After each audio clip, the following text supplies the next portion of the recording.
இந்த அரசியலுக்கு வரேன் வரேன் வரேன் வரேன்னு சொல்லி வராது விட்டார் பாரு. அதோட அவர் இன்ட்ரெஸ்ட் போயிடுச்சு அவர் மேலே. பஸ்ஸே டைமுக்கு வரமாட்டேங்குது. இப்போ எனக்கு நாள்லேருந்து எனக்கு வேலையே போச்சு. அங்குள்னு சொன்னதில் ஒன்றும் தப்பே இல்லையே.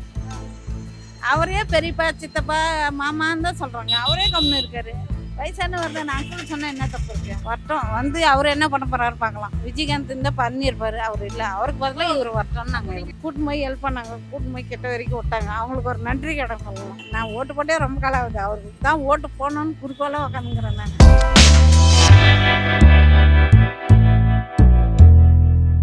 நீங்க விஜய் ரசிகரா? கண்டிப்பாக எந்த ரொம்ப ரொம்ப பிடிக்கும்.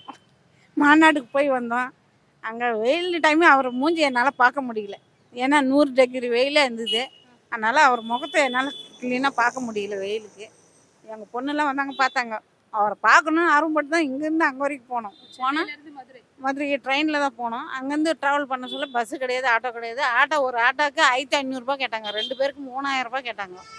அவங்களால முடியாதுன்னு பைபாஸ் போயிட்டா. இவங்க எல்லாம் மாநாடுக்கு போகிறவங்க தான் கூட்டின்னு போய் ஹெல்ப் பண்ணாங்க. கூட்டின்னு போய் கிட்ட வரைக்கும் விட்டாங்க. அவங்களுக்கு ஒரு நன்றி கடன் சொல்லலாம். கண்டிப்பாக இது பார்ப்பாங்கன்னு நினைக்கிறேன்.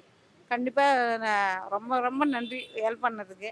வர சொல்லுவோம் அவங்க அதே மாதிரி ஹெல்ப் பண்ணாங்க. மதுரை ரயில்வே ஸ்டேஷன் வரைக்கும் ஹெல்ப் பண்ணாங்க. அவங்க இல்லைன்னா நாங்கள் வீட்டுக்கே வந்திருக்க மாட்டோம் 2 பேரும். உங்க ஓட்டு அப்ப கன்ஃபார்ம்.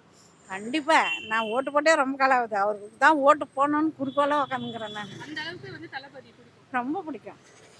எல்லா படமே பிடிக்கும் அவருக்கு. சச்சின் எல்லாமே பிடிக்கும். சரி, தளபதி எதுல இருந்து உங்களுக்கு ரொம்ப பிடிக்க ஆரம்பிச்சது?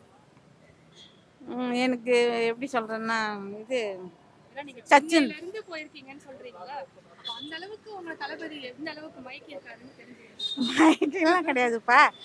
ஃபஸ்ட்டு ரஜினி தான் இருந்தார் என் மனசு. ரொம்ப பிடிக்கும். ரஜினின்னா அவ்வளோ வெறித்தனமாக இருந்தேன். இந்த அரசியலுக்கு வரேன் வரேன் வரேன் வரேன்னு சொல்லி வராது விட்டார் பாரு. அதோட அவர் இன்ட்ரெஸ்ட் போயிடுச்சு அவர் மேலே. அதுக்கு அடுத்தது இவர் படம் பார்க்க ஆரம்பித்தேன். அப்போல்லாம் அவர் படம் அவர் விட்டாக்க இவர் படம் பார்க்க ஆரம்பித்தேன். சச்சின், கில்லி, மதுரை, சிவகாசி எல்லாம் சொல்லினே போகலாம். மின்சார கண்ணன் எனக்கு ரொம்ப பிடிக்கும். பண்ணது என்ன படம்? எனக்கு மின்சார கண்ணன், சச்சின் ரொம்ப ரொம்ப பிடிக்கும். அதுலேருந்து தான் எனக்கு அதிகமாக அவர் மேலே இதாகிடுச்சு. எவ்வளவு பேர் இப்போ உங்க ஃபேமிலில இருந்து எத்தனை பேர் போனீங்க? நானே எங்கள் பொண்ணு வரைக்கும் தான் போனோம். உங்க பொண்ணும் தளபதி தானா? ரொம்ப வெறி. எங்கள் பேர பசங்க இன்னொரு பையன் இருக்கான். அவன் பெரிய பிள்ளை. அவர்லாம் வரல. முக்கியமாக நாங்கள் 2 பேர் தான் போனோம். யாருமே துணைலாம் கிடையாது. தளபதிக்கு எதனால ஓட்டு போடணும்னு நினைக்கிறீங்க நீங்க? அவர் வந்தால் எதோ நல்லா செஞ்சால் நல்லாயிருக்கும். நல்லதுன்னா என்ன இருக்குது? விலைவாசி கம்மி பண்ணுறது, இந்த பஸ்ஸு கொஞ்சம் க்ளீன் பண்ணுறது. பஸ்ஸே டைமுக்கு வரமாட்டேங்குது. இப்போ எனக்கு நாள்லேருந்து எனக்கு வேலையே போச்சு. பஸ்ஸு வர்றதில்ல. 12 மணிக்கு 10:30 மணிக்கு வர்றது 12 மணிக்கு வரும். 1.5 மணி நேரம் லேட் ஆகுது. அதனால் ஒர்க்கு நாள்லேருந்து வேலைக்கு வரவேணாம் சொல்லிட்டாங்க. இப்போ நான் என்ன பண்ணுவேன் சொல்லுங்கள்? பஸ்ஸு இங்கே நிற்க சொன்னால் அடுத்த ஸ்டாப்பில் போய் நிற்கிறாங்க. அடுத்த ஸ்டாப்லனா அங்கே போய் நிற்கிறானுங்க. ஏற்ற மாட்டேன்றாங்க. நேற்று கை இடிச்சிக்கினேன். இந்த கையே என்னால் தூக்க முடியல. பஸ் ஏறன்னு சொல்ல கொஞ்சம் மிஸ் பண்ணேன். சக்கரத்தில் வீழ்ந்துருப்பேன் நேற்று. அந்த மாதிரி அநேகம் பண்ணுறாங்க. இதெல்லாம் கொஞ்சம் மாறணுன்ட்டு எதிர்பார்க்குறோம். மாநாடு எப்படி ஆர்கனைஸ் பண்ணியிருந்தாங்க? சூப்பராக இருந்தது. நல்லா பேசினார். நல்லா இருந்தது. அங்குள்னு சொன்னதில் ஒன்றும் தப்பே இல்லையே. அவரே பெரியப்பா சித்தப்பா மாமான்னு தான் சொல்கிறாங்க. அவரே கம்முன்னு இருக்காரு. வயசானவர் தான். அங்குள்னு சொன்னால் என்ன தப்பு இருக்கு? நீங்கள் என்ன செஞ்சுருக்கீங்க? எதுவுமே செய்யலையே. செஞ்சுட்டு நீ கோவப்பட்டாலும் பிரயோஜனம் உண்டு. எதுவுமே செய்யாதப்போ எதுக்கு கோவப்படணுமா சொல்லுங்கள்? கரெக்டாக இல்லையா? கரெக்டாக நீங்கள் செஞ்சுருந்தா அவர் வரவே போகிறதில்ல. 80 கோடியே எவ்வளோ படத்தை விட்டு மனசாலுக்கோசம் வராரு. நீ ஒழுங்காக செஞ்சுருந்தா அவரே ஏன் வரப்போறாரு? அவர் வேலை பார்த்துன்னு போயிருந்துருப்பாங்க. எவ்வளோ பேர் இருக்காங்க. வர வேணும்னு வந்திருக்கலாம். வரல இல்லை. அப்புறம் எதுக்கு கோவப்படுறீங்க? அம்மா அங்கிள்னு சொன்ன ஒன்றும் குத்தமே இல்லையே. இப்போ ஆண்டின்னு கூப்பிட்றாங்க. எப்படி நான் ஆண்டின்னு கூப்பிடலான்னு கேட்க முடியுமா? அதுக்கு ஒரு முறை இருக்குல்ல. அவர் கூப்பிட்ட தப்பே இல்லை. எனக்கு தெரிஞ்ச வரைக்கும் நானும் அதான் சொல்கிறேன். இப்போ என்ன கூட தான் நிறைய பேர் பாட்டின்றாங்க, ஆண்டின்றாங்க, அக்கான்றாங்க. ஏன்பா என்னை பாட்டின்னு சொல்கிறேன் நான் கேட்க முடியுமா? டென்ஷன் ஆக முடியுமா? கொஞ்சம் பேர் பார்த்து அப்படி கூப்பிட்றாங்க. கொஞ்சம் பேர் அக்கான்றாங்க, கொஞ்சம் பேர் ஆண்டின்றாங்க. அதுக்கெல்லாம் நம்ம கோவப்பட முடியாது. என்ன சொல்கிறீங்க? இப்போ இந்த மாநாட்டில் அவர் பேசினது எல்லாம் ஓகே. ஆனால் அவர் வந்தா என்ன பண்ண போறாருன்றது அவர் தெளிவாக எதுவும் சொல்லாத மாதிரி இருக்குல்ல. உடனே சொல்லிட்டா நல்லா இருக்காதுல்ல. இன்னும் டைம் இருக்குல்ல. அதனால வெயிட் பண்ணி சொல்லுவோம். இல்லை, அப்போ அந்த மாநாட்டில இருந்து நீங்க எடுத்துக்கிட்ட விஷயம் என்ன? எடுத்துக்கிட்டதே மகளிருக்கு முக்கியம் கொடுக்குறேன்னு இருக்காரு. பாதுகாப்பு. அப்புறம் இந்த விலைவாசி குறைக்கிறது வந்து தான் தெரியும். வந்துட்டால் தான் தெரியும் என்ன பண்ண போகிறாரு. அவர் முடிவு என்ன இருக்குதுன்னு நமக்கு தெரியாது. இன்னும் விலைவாசி கம்மி பண்ணி அந்த ஜனங்களை கொஞ்சம் காப்பாற்றினா நல்லாயிருக்கும். ஏன்னா கரண்ட் பில்லு கட்ட முடியல, வாடகையும் கட்ட முடியல. ஏன்னா கேட்டால் போய் முகசாலை போய் கேளுன்றாங்க. எங்கள் ஹவுஸ் ஓனரே சொல்கிறாங்க, கரண்ட் பில்லாம் ஏற்றிட்டாங்கன்னா போய் கேளு, உங்கள் அமைச்சரை போய் கேளு, ஓட்டு போட்டிங்களா அங்கே போய் கேளுன்னு. யாரை போய் கேட்க முடியும்? 500 ஒரு ஆளுக்கு மாதம் 500 கரண்ட் பில் கட்டுறேன். வீட்டு வரி ஏற்றியாச்சு, தண்ணி வரி ஏறியாச்சு, எல்லாம் ஏற்றிட்டாங்க. ஒரு ஆளுக்கு 5000 வாடகை கட்டுறேன். நான் கட்ட முடியுமா சொல்லுங்கள்? நான் சம்பாதிக்கிறது 300, 5000 வாடகை போச்சுன்னா 4000 வச்சு நான் எப்படி சாப்பிடுவேன்? ஒரு மாதம் ரன்னிங் பண்ண முடியுமா? முடியாது இல்லை. நீங்கள் இதெல்லாம் கம்மி பண்ணியிருக்கலாமேன்னு கேட்குறாங்க ஜனங்க. அதுதானே கேட்குறாங்க, விலைவாசி கம்மி பண்ணுங்கள், பஸ்ஸு ஃப்ரீ வேணாம், பஸ்ஸு காசு வாங்கிக்கோங்க, பஸ்ஸு ரன்னிங்கில் வரட்டும். மொத்தமாக ஏற்றின்னு போய் குப்பைமேடு மாதிரி போடுறது பதிலாக பஸ்ஸு லைனாக வந்து டிக்கெட் வாங்கிட்டு போயிடுங்க. 20 ரூபா கொடுத்து டிக்கெட் வாங்க மாட்டோமா?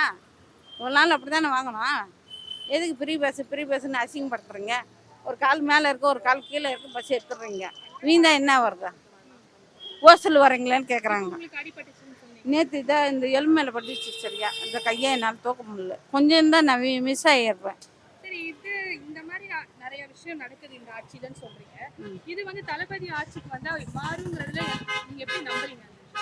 அவர் செய்யறதுக்கு தான் வராரு. இவ்வளோ கஷ்டப்பட்டு அவர் வந்தால் கண்டிப்பாக மாறும்னு ஒரு நம்பிக்கை இருக்கு. எல்லாரும் நம்புற மாதிரி எல்லாமே சேஞ்சு பண்ணணும். செஞ்சுன்னா 1 2 கிடையாது, பொறுமையாக தான் பண்ண முடியும், மொத்தமாக பண்ண முடியாது. அவர் என்ன சொல்லியிருக்காரு, இல்லாதவங்களுக்கு வீடு, வேலை, வயிறு நிறைய சோறுன்னு தான் ஃபஸ்ட்டு அறிவிச்சிருக்காரு. அந்த மாதிரி இருந்தால் போதும். இப்போ இருக்கிற ஜனம் எவ்வளோ பேர் வீடு இல்லாத ரோட்டில் கஷ்டப்படுறாங்க. அந்த மாதிரி செஞ்சால் போதும். வந்தவுடனே எதுவும் கொடுக்க போகிறதில்ல, படிப்படியாக தான் அவரும் வரணும். இது வேற கடன்லாம் இருக்குன்றாங்க, அது எவ்வளோ இருக்கோ நம்மளுக்கு தெரியாது, அதெல்லாம் பார்க்கணும். வரட்டும், வந்து அவர் என்ன பண்ண போகிறாரு பார்க்கலாம். விஜயகாந்த் இருந்தால் பண்ணியிருப்பார், அவர் இல்லை. அவருக்கு பதிலாக இவர் வரட்டும்னு நாங்கள் விரும்புகிறோம். விஜயகாந்துக்கு பதிலா தளபதி இருக்காரு, விஜய் இருக்காரு. ஆமாம் ஆமாம். சரி, இப்போ இந்த 2026 எலெக்ஷன்ல அவர் சிஎம் ஆயிடுவாருன்னு நீங்க நம்புறீங்களா? கண்டிப்பாக வாய்ப்பு இருக்குன்னு நினைக்கிறேன். ஏன்னா மக்கள் நிறைய இருக்காங்க, வெயிட்டிங்கில் இருக்காங்க. ஓட்டு போடாதுங்க இன்னும் எவ்வளோ பேர் இருக்காங்க. நானே ஓட்டு போட்டு ரொம்ப காலம் ஆகுது. எப்போ கடைசியா ஓட்டு போட்டீங்க? நான் போட்டே 10 வருஷம் ஆகிப்போச்சு. 10 வருஷம் 20 வருஷம் கிட்ட ஆகிடுச்சு. ஏன் ஓட்டு போடல நீங்க? எனக்கு பிடிக்கல, போடல. ஆனா இப்போ இந்த வருஷம் போட போறீங்க. அவர் வராருன்னு தான் நான் புது கடையை அப்ளை பண்ணி வச்சுருக்கிறேன். ஓட்டு போடணுன்ட்டு பழைய கார்டு தூக்கி போட்டேன், அதோட முடிஞ்சு போச்சு. பழைய ஆளும் போன மாதிரி புதுசாக இவர் வரனால புது கார்டு அப்ளை பண்ணியிருக்கேன். எப்போ வருமானு எதிர்பார்த்துக்கிறேன். நான் 2026 எலெக்ஷன் எப்போ வரும் வரும்னு வெயிட்டிங்கில் இருக்கேன். நாளைக்கே வந்தால் கூட சந்தோஷப்படுவேன் நான். அவருக்கு வரி நன்றி சொல்லுங்கள், சரிங்களா? இல்லாதப்பட்டவங்களுக்கு ஹெல்ப் பண்ணால் நல்லாயிருக்கும். ரொம்ப கஷ்டப்படுறவங்க நிறைய இருக்காங்க. இந்த 1000 ரூபாய், நாங்கள் 1000 ரூபாய் எங்களுக்கெல்லாம் வரவே இல்லைம்மா. ஏன் சும்மா சொல்லலாம்? ரேஷன் நாட்டுக்கு எல்லாருக்கும் 1000 ரூபான்னாரு, எல்லாருக்கும் யாருக்குமே கொடுக்கல. பொறுக்கி போட்டு தகுதி உள்ள பெண்களுக்குன்னு தான் கொடுக்குறாங்க. கனி ஏழைப்பாளிகளெலாம் ஒன்றுமே கொடுக்கறது கிடையாது. இப்போ ரேஷன் அரிசி கூட 5 ரூபாய் அடுத்த மாதம் இருந்து. அப்போ எதுக்குமா ஃப்ரீ கொடுக்குற, இது கொடுக்குற, மகிழ்ச்சியாக இருக்கிறாங்கன்னு சொல்கிறாங்க. என்ன மகிழ்ச்சியாக இருக்கிறாங்க சொல்லு? ஒன்றும் கிடையாது. இந்த வீடியோ உங்களுக்கு பிடிச்சிருந்தா லைக் பண்ணுங்கள், கமெண்ட் பண்ணுங்கள், ஷேர் பண்ணுங்கள், சப்ஸ்கிரைப் பண்ணுங்கள்.